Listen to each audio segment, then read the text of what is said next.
If you are hearing these words right now, there is a reason something inside you feels unusually still. Not calm, in the ordinary sense, but attentive, as if a deeper part of you is listening before your mind has time to react. Carl Jung believed that certain messages reach us only when the psyche has matured enough to receive them. They do not arrive by chance. They arrive when a woman is standing at the edge of a transformation she may not yet be able to name. Some women move through life untouched by this kind of moment.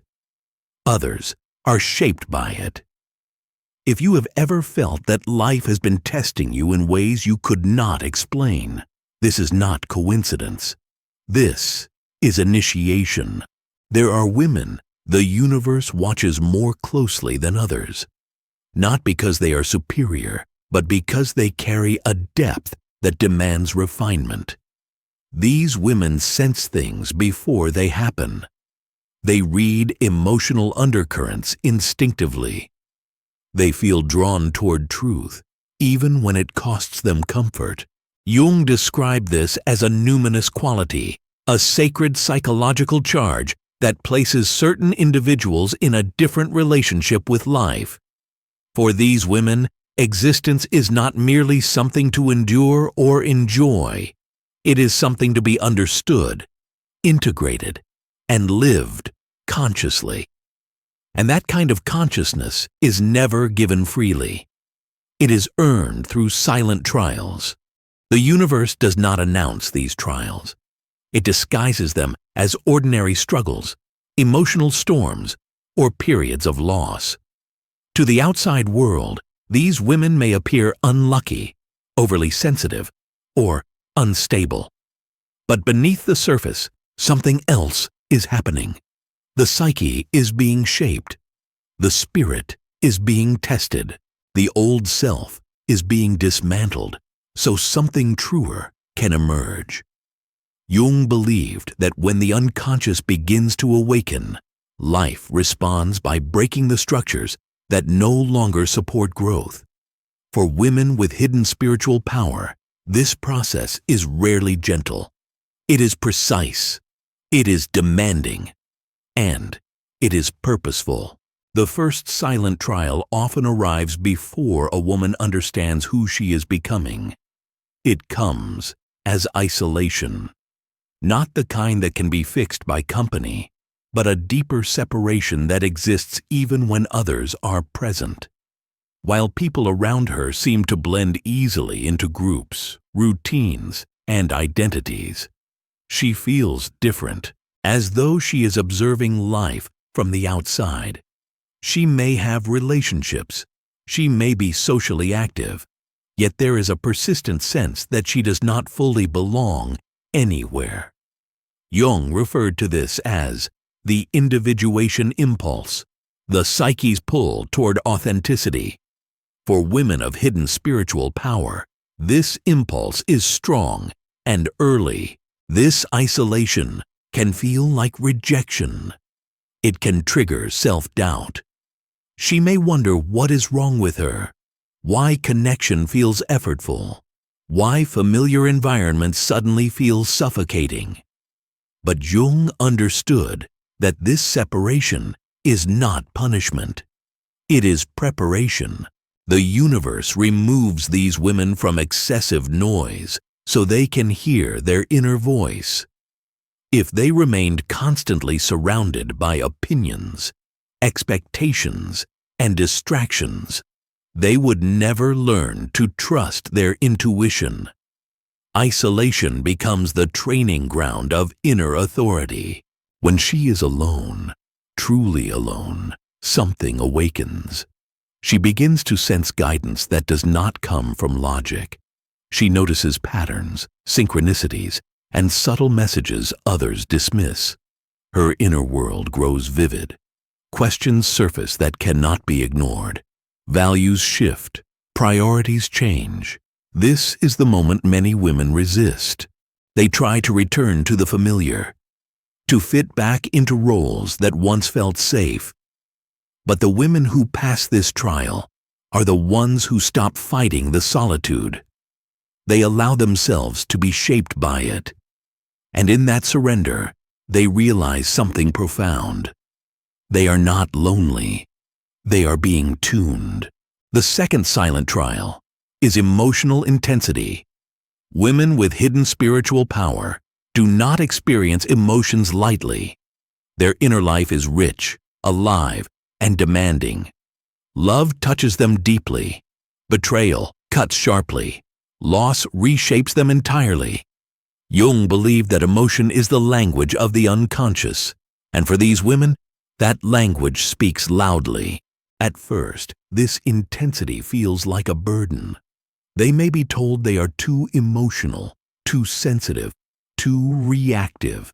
They may try to suppress what they feel in order to appear strong, but the universe does not allow that for long.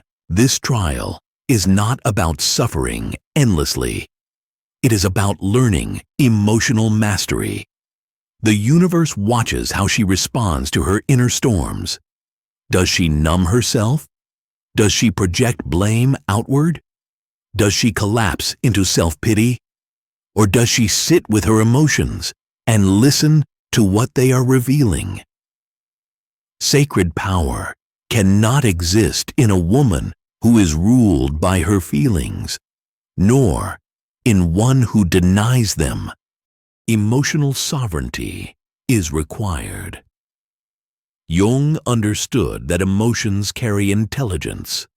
Sadness points to loss of alignment. Anger reveals violated boundaries. Fear highlights unprotected parts of the self.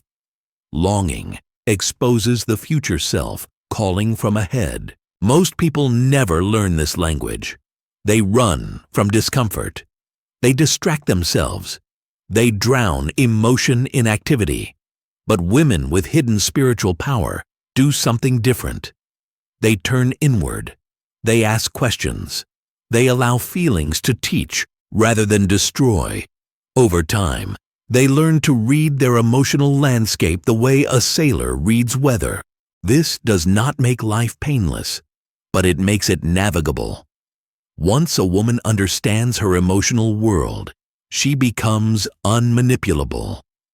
Gaslighting no longer works. Emotional games lose their power. She trusts her perception. And that trust is dangerous to illusions. The universe does not test emotional intensity to break her. It tests it to build her. A woman who can hold her emotions without being consumed becomes unshakable. She can stand in truth even when her heart trembles. She can remain compassionate without losing herself. This is a level of inner strength few ever reach, and those who do are being prepared for something greater. The third silent trial is spiritual detachment. This is the most painful and misunderstood phase. There comes a moment when the universe begins removing what she thought she needed. Relationships fade, plans collapse, opportunities disappear, identities dissolve.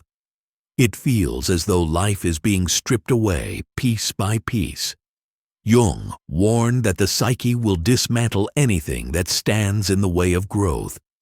For women of hidden spiritual power, attachment becomes the final obstacle. Detachment is not coldness. It is clarity. It is the understanding that not everything meant to be loved was meant to last. The universe removes what was built on fear, insecurity, or false identity. People who drain her energy fall away. Environments that limit her growth become intolerable. Roles that once defined her lose meaning. This process feels brutal because it offers no guarantees. She must let go without knowing what will replace what she lost. She must trust an unseen order. This trial demands faith, not in religion, but in alignment. Faith that life is not random. Faith that loss can be meaningful. Faith that emptiness is not failure, but preparation. And every woman who passes this trial eventually realizes that what she lost was not taken from her. It was released so something more fitting could arrive. When a woman no longer clings to what no longer aligns, she becomes free, fluid, responsive, intuitive. Life begins to mirror her inner state. Opportunities appear naturally. Relationships deepen. Purpose clarifies. Jung believed that once a woman integrates her shadow and detaches from false attachments, she becomes a vessel for higher guidance. Not in a mystical sense, but in a psychological one. Her decisions align with her values. Her actions reflect her truth. Her presence carries weight. These women often find themselves guiding others without intending to, healing without effort, leading without force. Their influence is subtle, but undeniable. The universe does not give these trials to everyone. It gives them to women who can survive them without losing their humanity. Women who can carry insight without arrogance, power without domination, wisdom without cruelty. If life has felt unusually demanding, understand that this is not because you are weak. It is because you are capable of more than an ordinary path requires. And here is the truth few speak aloud. The moment you recognize these trials for what they are, you have already begun to pass them. Awareness is initiation. The moment isolation becomes guidance instead of punishment, your identity shifts. The moment emotional intensity becomes wisdom instead of chaos, your power awakens. The moment detachment becomes trust instead of fear, your path aligns. You are not being abandoned. You are being initiated. You are being shaped into someone who can hold light without denying darkness, truth without illusion, strength without hardness. Your power is not arriving someday. It has been growing quietly through everything you endured. These trials were never meant to break you. They were meant to reveal you. The universe does not choose women at random. It chooses women who are ready to see deeper, feel deeper, and live more honestly than the world encourages. If you recognized yourself in this message, trust that recognition. It is not flattery. It is remembrance. Your journey is unfolding exactly as it should. Your struggles were not mistakes. They were invitations. And now, whether you feel ready or not, you are stepping into the woman you were always becoming.